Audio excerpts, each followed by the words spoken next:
আসসালামু আলাইকুম। আশা করি সবাই ভালো আছেন। আমরাও ভালো আছি আলহামদুলিল্লাহ। আমার মেয়ে একটু অসুস্থ, তার জন্য ওকে নিয়ে আমরা ডাক্তারের কাছে যাই। তারপর বাড়ি থেকে বের হয়ে এই তো আমরা একটা অটো ভ্যানে চলে গিয়েছি। ওর গায়ে কি যেন একটা উঠেছে, তার জন্য ওকে নিয়ে আমরা এখন ডাক্তারের কাছে যাব। এই তো চলে এসেছি। এই তো এটা হচ্ছে ইছামতি নদী, এটাতে আমরা চার দিয়ে পার হব।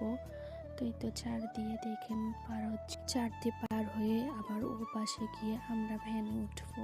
আজকে যাবো বাগবাটি আমার মেয়েকে নিয়ে। তো ওখানে হোমিও ডাক্তারের কাছে আমরা চলে যাব ওষুধ এনে। ফাইনালি আমরা এই তো চারটা পার হয়ে আবারও একটা অটো রিক্সাতে নিয়ে নিলাম। তো এই তো এখানে আমরা চলে এসেছি ডাক্তার ঘরে। তো এখান থেকে আমরা ওষুধ নেবো বাগবাটি বাজার।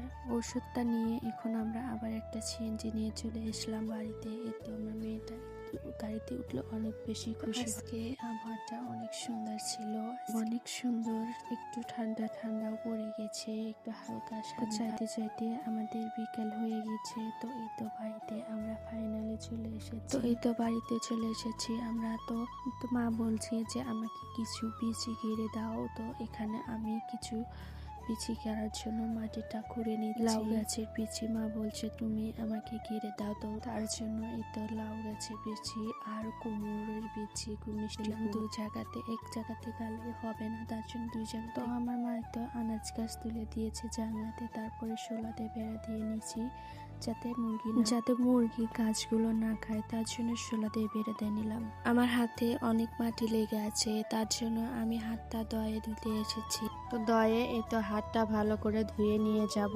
এরকম পানিতে হাত মুখ ধুতে ভালোই লাগে। তো ভালো করে আমি হাত মুখটা ধুয়ে নিলাম এই পানি দিয়ে, দয়ের পানি দিয়ে। দয়ের চারপাশে কি সুন্দর দেখেন, অনেক ভালো। তো অনেক ক্ষুধা লেগেছিল, তারপর বিকেলে নাস্তাতে এগুলো